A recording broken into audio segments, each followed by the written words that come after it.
When you first turn the machine on, you'll turn on the e-stop. The red light will come on to indicate that the power is on, and the butt routers will jump up and over and then come back again.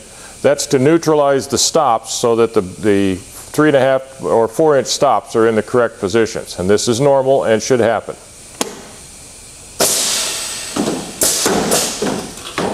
If the butt routers do not move during startup, check to be sure that the air is on. If the air is on and they're still not moving, then you'll need to call Norfield service tech. The first thing to set up on a 4000 is the spacing for the hinges.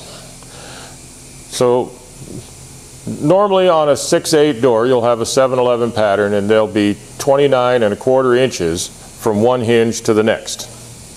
The hinge pattern on a 4000 must be symmetrical. The spacing between the top hinge and the center hinge and the bottom hinge must be the same. And the reason is because when you do the opposite hand, this will be the top hinge and the middle hinge, and this will be the middle and the bottom. So the spacing must be symmetrical. The routers are fastened to this upper slide rod, which moves them side to side. The center router is bolted to the slide rod and is not adjustable relative to the slide rod. Only the first and the third routers are adjustable relative to the slide rod. So the position of the center router is set by using the door stop.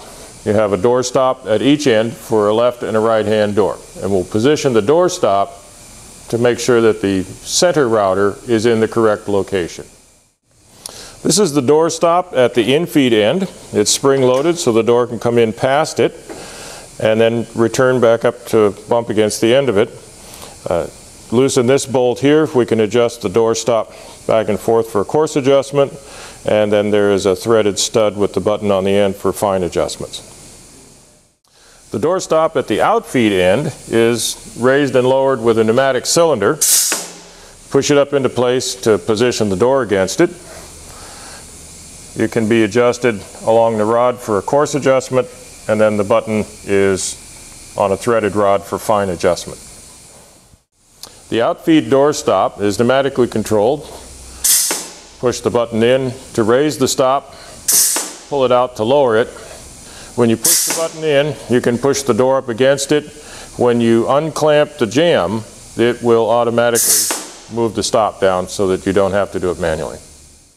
So once you have the center router in the correct location and the door stops are set, then we can loosen the bolts on the first and the third router. There's 2 bolts on each side that clamp the router to the rod.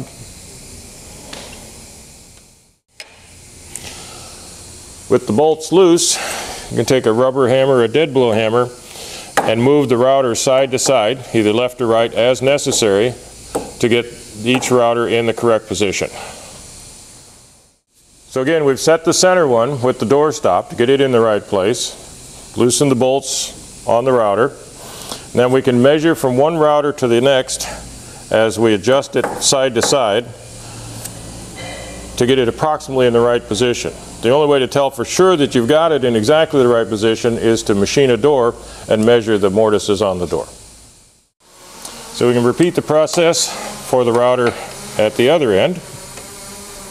And we'll loosen the bolts and move it as necessary to get the hinge spacing we need.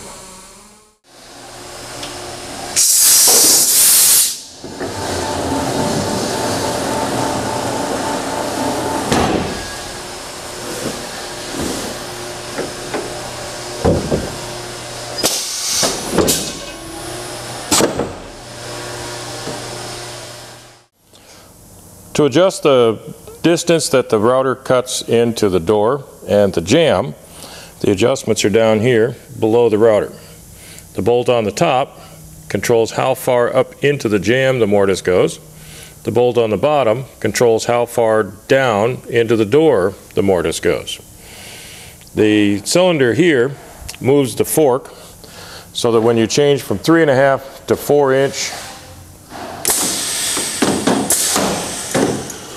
the router will travel a 1/4 inch further in each direction to get your 4 inch mortise. So the adjustment for the 3.5 inch and the 4 inch are the same places. Horizontal adjustment for the mortise size is here by the shift stop assembly. This bolt here controls the edge of the mortise closest to the infeed end of the machine, and this bolt here controls the edge of the mortise closest to the outfeed edge of the machine. The 3 routers are not adjustable individually. They're all ganged together on the rod, so they will all cut the same width mortise based on these 2 stop assemblies here. To adjust the depth of the mortise, you can unsnap the router casting and adjust the ring just like you would any standard router.